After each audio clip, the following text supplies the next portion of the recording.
নমস্কার বন্ধুরা, মালতীর হ্যাংলা ছেলে তোমাদের সবাইকে স্বাগতম। আজকে তোমাদের জন্য দারুণ একটা রেসিপি নিয়ে এসেছি। আজকে আমি পনির তৈরি করব, নিরামিষ পনির, আলু দিয়ে পনিরের ঝোল করব। এটা কিন্তু দারুণ লাগে খেতে। তারপর আমি আলুগুলো কেটে নিয়েছি। আলুগুলো কেটে আমি এবার ভালো করে একটু ভেজে নিচ্ছি। এখানে একটু লবণ দিয়ে দিলাম, একটু সামান্য হলুদ দিয়ে দিলাম। এবার আলুটা একটু লাল লাল করে ভেজে নেব। আর এই দেখো পনিরটাও কিন্তু আমি কেটে নিয়েছি আগে দিয়ে। আমি একটু বড় বড় করে কেটে নিয়েছি। নিরামিষ পনিরটা একটু বড় বড় করে কেটে নিলে কিন্তু ভালো লাগে খেতে, দেখতেও ভালো লাগে, খেতেও ভালো লাগে। আমার আবার পনির ছোটো ছোটো করে কাটাটা আমার ঠিক পছন্দ হয় না।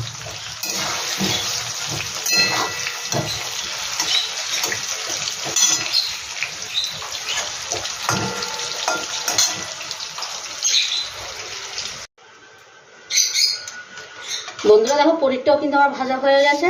এই দেখো পনিরটা কিন্তু আমি খুব সুন্দর করে ভেজে নিয়েছি। ওই তেলটার মধ্যেই কিন্তু আমি রান্না করে নেব। এখানে একটা তেজপাতা দিয়ে দিচ্ছি, কিছু গোটা গরম মশলা দিয়ে দিলাম, সামান্য একটু নাড়াচাড়া করে নেব।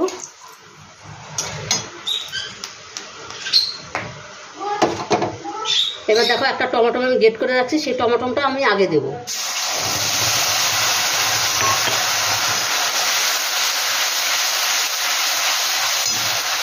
নুনটা দিয়ে দিচ্ছি, নুনটা দিলে টমেটোটা আর ছিটকাবে না। এই দেখো আন্দাজ মতন আমি একবারই নুনটা দিয়ে দেবো, একবারই নুনটা দিয়ে দিলাম। দিয়ে দিলাম এখানে আদা বাটা আর কাঁচা লঙ্কা বাটা। এটা কিন্তু পুরোটাই টোটালে নিরামিষ। এবার কিছু মশলা আমি অ্যাড করব। 1 চামচ ধনিয়ার গুঁড়ো, 1/2 চামচ জিরের গুঁড়ো,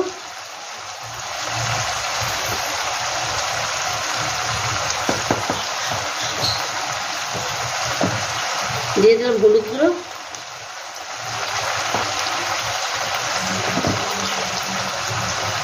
কালারের জন্য কাশ্মীরি লঙ্কার গুঁড়ো,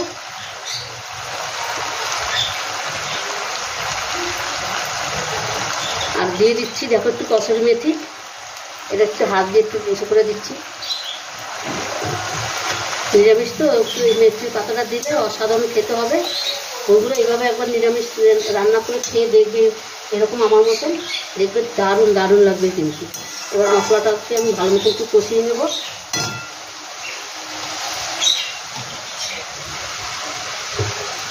এখানে দেখো সামান্য একটু জল দিয়ে দিচ্ছি, মশলাটা ভালো মতন কষিয়ে নিচ্ছি।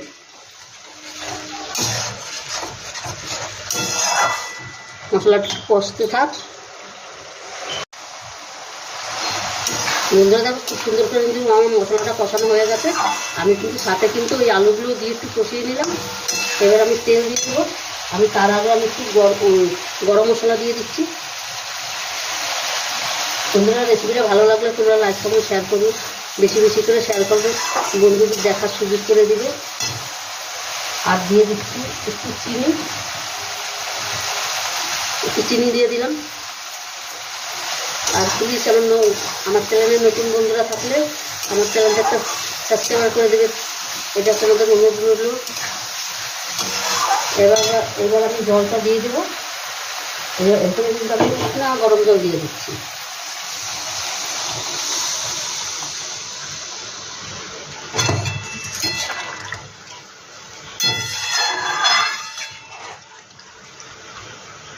এবার একটু এটা ফুটতে থাক, তারপরে একটু বাদে আমি পনিরটা দেবো।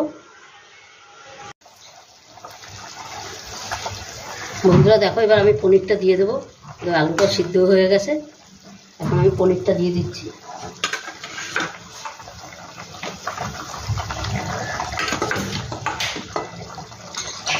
বন্ধুরা এই রেসিপিটা এইভাবে একবার করে খেয়ে দেখবে, অসাধারণ লাগে কিন্তু। সবসময় কিন্তু পেঁয়াজ রসুন দিয়ে ভালো লাগে না, কিন্তু নিরামিষ পনির এইভাবে খেয়ে দেখবে, দারুণ দারুণ লাগবে। বন্ধুরা রেসিপিটা ভালো লাগলে তোমরা লাইক কমেন্ট শেয়ার করে দিও, বেশি বেশি করে শেয়ার করে দিও, বন্ধুদের দেখার সুযোগ করে দিও। এবার এটার আমি 5 মিনিট ঢাকা দিয়ে রান্না করলেই কিন্তু আমার নিরামিষ পনিরের ঝোল কমপ্লিট।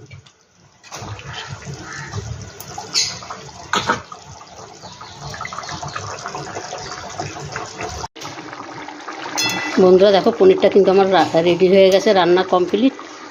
ঝোলটা কিন্তু আমি এরকম একটু পাতলা ঝোল রাখবো, কেন আমি আলু দিয়ে বলছি পাতলা ঝোল করবো, তাই আলু দিয়ে পাতলা ঝোল করছি। তোমরাও এইভাবে করে দেখবে, অসাধারণ খেতে হয় কিন্তু বন্ধুরা। রেসিপিটা কেমন লাগলো তোমরা লাইক কমেন্ট শেয়ার করো, বেশি বেশি করে শেয়ার করবে। আর আমার ইউটিউবে নতুন বন্ধুরা থাকলে প্লিজ প্লিজ আমার চ্যানেলটা একটা সাবস্ক্রাইব করে দেবে। বন্ধুরা নামানোর আগে একটু আমি ঘি দিয়ে দিলাম। এবার এটাকে আমি নামিয়ে দেবো, আমি গ্যাসটা অফ করে দেবো। দেখো কী অসাধারণ হয়েছে কিন্তু বন্ধুরা। তবে বন্ধুরা আজকে আসছি, কালকে আবার দেখা হবে নতুন কোনো ভিডিও নিয়ে। তোমরা ভালো থেকো, সুস্থ থেকো, টাটা বাই বাই।